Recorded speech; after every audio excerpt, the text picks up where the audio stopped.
Assalamualaikum dan salam sejahtera kepada semua murid-murid cikgu.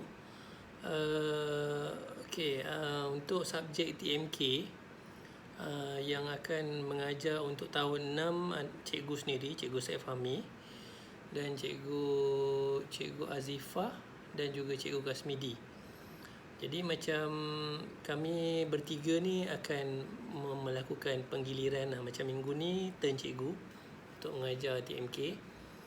Jadi minggu depan mungkin videonya bukan saya lah, mungkin cikgu lain pula. Okey.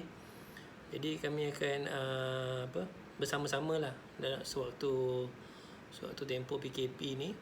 Cikgu berharap kamu duduk di rumah dan jaga kesihatan masing-masing.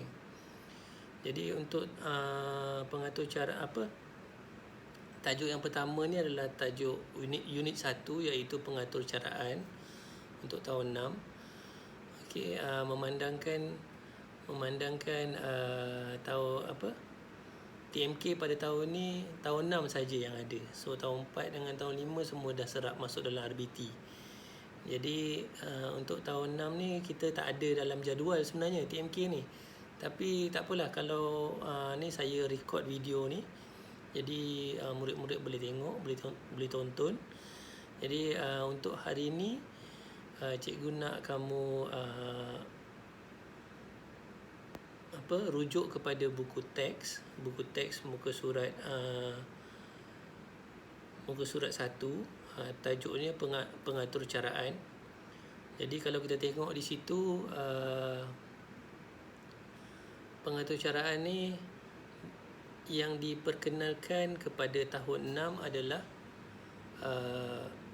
peralatan ataupun perkakasan di rumah. Perkakasan di rumah ni macam-macam lah dalam rumah kita. TV, peti sejuk, ketuhar gelombang, mesin basuh. Jadi semua perkakasan di rumah ni kebanyakannya menggunakan atur cara. Jadi atur cara ni adalah satu set arahan. Okay, kalau kita tengok pada muka surat 4, okay, ada dinyatakan apakah itu atur cara. Atur cara komputer ialah satu set arahan mengikut urutan. Urutan ni satu persatu lah. Lepas ni buat apa, lepas ni buat apa, lepas ni buat apa.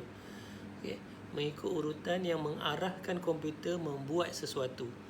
Jadi komputer ni dia satu objek yang kita perlu beri arahan supaya dia melakukan tugasan-tugasan mengikut kehendak manusia. Contohnya kat rumah ada mesin basuh kan.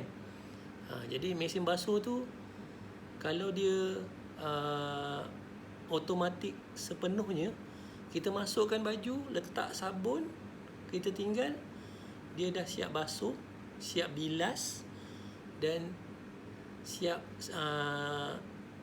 spin ataupun perah lah. Jadi lepas dia perah tu kita kena sidai lah. Ada mesin basuh yang lagi canggih, dia siap keringkan lagi. Dah perah dan keringkan. Awak tinggal nak bawa keluar dan lipat masuk dalam almari je. Okey. Jadi teknologi komputer ataupun atur cara ni semakin lama semakin canggih. Semakin canggih lah. Jadi teknologi ni sentiasa berubah daripada zaman dulu sampai sekarang. Jadi banyak perubahan-perubahan yang ada melalui pengatur caraan ni. Okey, contoh lain cikgu boleh bagi adalah pendingin udara. Pendingin udara ni kalau kita tekan remote dia on. Betul, dia on kan. Tapi ada kalanya dekat remote tu ada timer. Kita boleh setkan pukul berapa dia nak off. Contohnya kita nak jimatkan elektrik, kita tak nak dia sampai pagi dia sejuk. Jadi mungkin waktu subuh tu kita dah sejuk sangat dah kan. Jadi mungkin dalam pukul 4 pagi tu dia automatic off. Jadi kita tak payahlah bangun. Dia memang dah off sendiri. Ataupun kita set dia on secara automatik. Contohnya ayah kamu baru balik kerja, panas ni berpeluh-peluh, dia nak dia balik je rumah, bilik dia tu dah sejuk. Bilik dia dah sejuk. Jadi dia set, kalau dia balik kerja daripada office pukul 5, mungkin dalam pukul 6 dia sampai rumah. Dalam pukul 6 dia sampai rumah. Pukul 5.30 aircon dia on sendiri. Jadi dia balik rumah tu dalam masa setengah jam, bilik dah sejuk. Itu contohlah. Okey. Itu adalah antara fungsi ataupun kegunaan atur cara dalam kehidupan seharian kita, dalam perkakasan yang kita gunakan seharian. Jadi tugasan kamu adalah, cikgu nak kamu senaraikan 10 banyak sangat ke? Banyak sangat kot. 8 lah.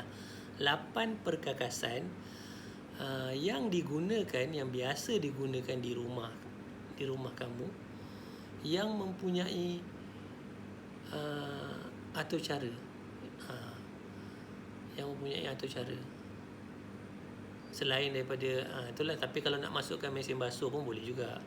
Okey, mesin basuh, ketuhar, gelombang. Okey. Jadi yang mana yang ada atur cara, kamu senaraikan 8. 8. Jadi bila kamu dah siap senaraikan 8 tu, kamu boleh ambil gambar dan boleh hantar gambar tu melalui Google Classroom. Nanti saya akan sediakan, nanti dekat dalam Google Classroom tu ada assignment. Kamu kena tekan, pilih file gambar tu lah. Awak dah senaraikan 8 perkakasan tu, ambil gambar tu hantar pada Google Classroom. Okey, itu saja untuk minggu ini. Assalamualaikum dan salam sejahtera.